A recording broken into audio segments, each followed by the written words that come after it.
Well, I want to welcome you to CBN News. We have a lot to talk about today. Your organization, Susan B. Anthony Pro-Life America, sent a letter off to the president of ABC News pushing for a correction as well as a meeting with abortion survivors after debate moderator Linsey Davis during the presidential debate this week fact-checked former President Trump. Take us through a little bit of what is in this letter and why you sent it off to ABC.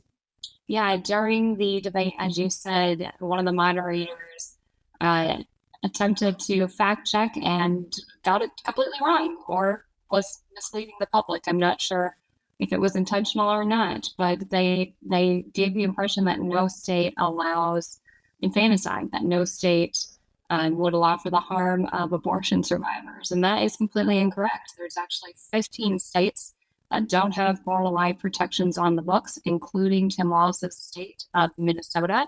And the reason they don't have the protection is because of him, because of a law he signed getting rid of it.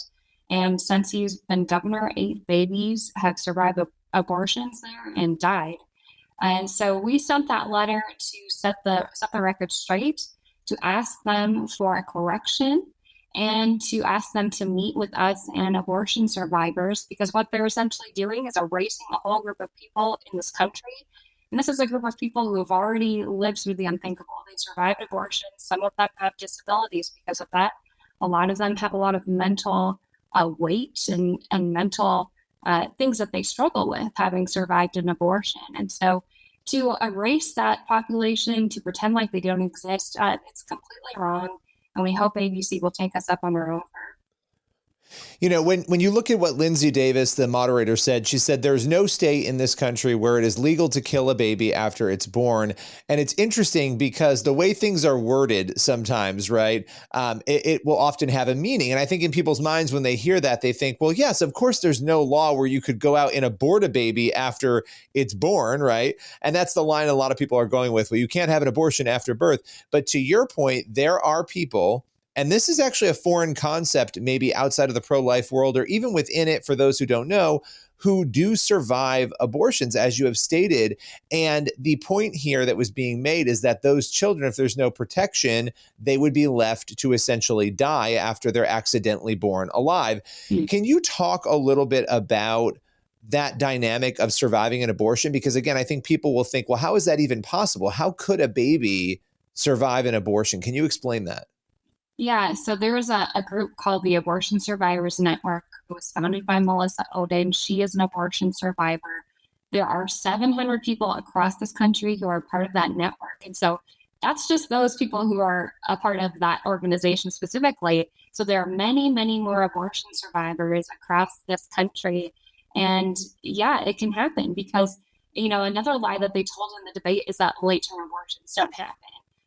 Donald Trump really tried to push back on this and talking about how Kamala doesn't have a limit and she's okay with 7th, 8th, 9th trimester or 9th month abortions, late trimester abortions. And the moderators, again, you know, kind of running cover on that point. But the truth is that late abortions do happen. We have 55,000 abortions in this country that happen after 15 weeks. That's the point a baby can feel pain. And we have 10,000 abortions that happen after 21 weeks. And the shocking and awful thing about that is that those abortions are done on healthy mothers, and that many of those abortions are done actually for the same reasons that early abortions are done, for elective reasons. There was an Atlantic article of this abortionist in Colorado who does late-term abortions, and he talked about how he does these abortions for sex selection reasons. So you know, mom is having a girl perhaps and wants a boy, and that's why he commits those late-term abortions. So that's essentially how babies can survive abortion, is because they're actually being done so late in the term and late in pregnancy, and it happens sometimes that babies do survive. You know, yeah, let's dig into some of those numbers, right? Because if you go, let's say we go with the most conservative numbers, the CDC, they'll say, okay, there's over 600,000 abortions, right? Which is a lower number that we'll see in other, but that's their stat. And if you say 1%, and you'll often notice that those on the pro-choice side will use this 1%. They'll say, well, only 1% of abortions are done after 21 weeks. even if that is the case, 1% of abortions, even if that number is lower, and you mentioned 10,000, the lowest you can get that number is 6,200, right? In 2021, that's a lot of babies still. And so this question of, are these babies only being put to death or being aborted because there's some extenuating health circumstance, right? This is what the vice president said during the debate. Essentially, these are horrific situations. The baby won't survive. The mother has a health problem. So they do these things. Now, you were just stating, though, that we don't really have any data proving that that's true. In fact, from what you were saying, some of these mothers, many of them maybe even, are making the same decision, just saying, I'm not ready to be a mother. Why do you think people would wait? Because this is the question that people have, so long into a pregnancy to make that choice. Yeah, I mean, if you read that article by The Atlantic, and that late-term abortion is saying it's basically for the same reason. I think, unfortunately, a lot of those cases have to do with pressure, have to do with coercion, have to do with, the father is now out of the picture, and things are not going as planned, and things are getting scary for that woman. And so I don't know that we have a great picture exactly why those happen, but we do have stories of coercion late in pregnancy, and that can be a leading factor in why someone would all of a sudden decide, okay, I'm going to have an abortion now. And so, regardless, that, like you said, if it's 10,000 babies or 6,000, these are babies. These are people. These are people whose lives are ending at the point they can feel pain, when they can smile, suck their thumbs. We know if they're a boy or a girl, they can survive outside of the womb. And so I think it's just ridiculous how the abortion industry tries to write this number off and just say, oh, it's 1%. Well, these are living human beings, and this is how we all start off. We all start off in the womb, and we all deserve the right to life. Even if people want, and of course there's massive debate about this, even in the pro-life movement, right? But if they want to have an argument that, okay, well, if a baby has a low chance of survival, and I think the argument that a mother's health at 7-8 months gestation is a reason to have an abortion is a faulty argument. But let's say we go with the baby itself. The baby has these health issues and is not going to survive after birth, so we should allow abortion. None of these places that you mentioned, and we'll get into some of the specific states perhaps in a minute here, where there are no limits on abortion. There are places in this country where there are absolutely no limits on abortion. Nobody has proposed, none of these people, Harris, none of them, to say, okay, well, we're going to ban it after 6 months unless there's an extenuating circumstance. They have no interest in enacting those laws to offer any protections. In fact, during the debate, when she was asked the question of, do you favor any protections, she didn't respond with anything other than, I want to go back to Roe, essentially. Why do you think these individuals, people like Harris, have declined to put any restriction whatsoever, even with those exemptions? I think it has something to do with a lot of where their money comes from. I mean, they've slowly gotten to this point. The Democrats used to be the party of safe, legal, and rare. Now they're the party of abortion done by anyone, anytime, anywhere. And they can't draw the line. They don't name a limit. They will say Roe, but what exactly does Roe mean? Because under Roe, there were some states, like there are today, that allow late-term abortion, all trimester abortion. So she's really trying to, appear moderate at the same time to please those people in the abortion industry who give her, millions of dollars and have given her tons of money throughout her political career. And so there's this disturbing tie between abortion businesses and the Democrats.